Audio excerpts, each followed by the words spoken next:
Seconds to go.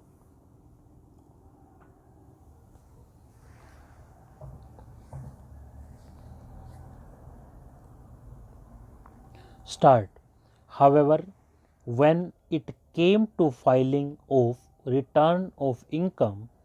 the state as the only shareholder or major shareholder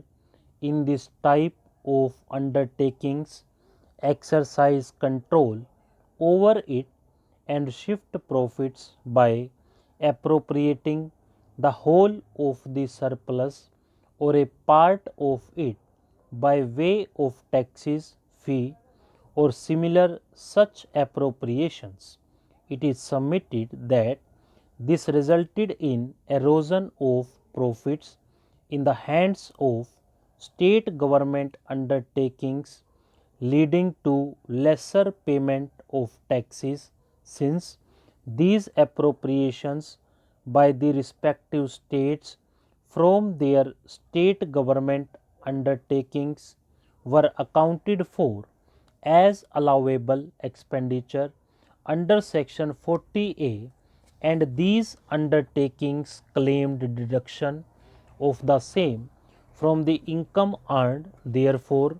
could not be taxed in the hands of the state government undertakings. It is further submitted that the shifted profit upon its transfer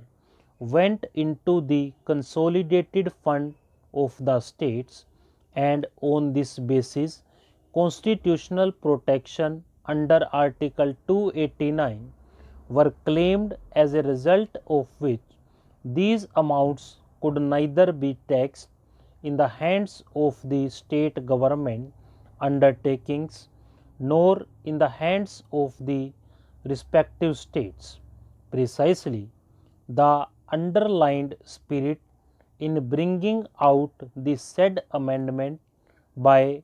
inserting section 48 2b is to plug the possible diversion or shifting of profits from these undertakings into state's treasury. Learned Counsel also referred to the memorandum attached to the Finance Bill of 2013, which explains the provisions relating to direct taxes. The relevant portion of the memorandum reads as under: the existing provisions of section 40 specifies the amounts which shall not be deducted in computing the income chargeable under the head profits and gains of business or profession. The non-deductible expense under the said section also includes statutory dues like fringe benefit tax, income tax, wealth tax, etc. Disputes have arisen in respect of income tax assessment of some state government undertakings as to whether any sum paid by way of privilege fee, license fee, royalty, etc., levied or charged by the state government exclusively on its undertakings are deductible or not for the purposes of computation of income of such undertakings. In some cases, orders have been issued to the effect that surplus arising to such undertakings shall vest with the state government. As a result, it has been claimed that such income by way of surplus is not subject to tax. It is a settled law that state government undertakings are separate legal entities than the state and are liable to income tax. In order to protect the tax base of state government undertakings vis-a-vis exclusive levy of fee, charge, etc., or appropriation of amount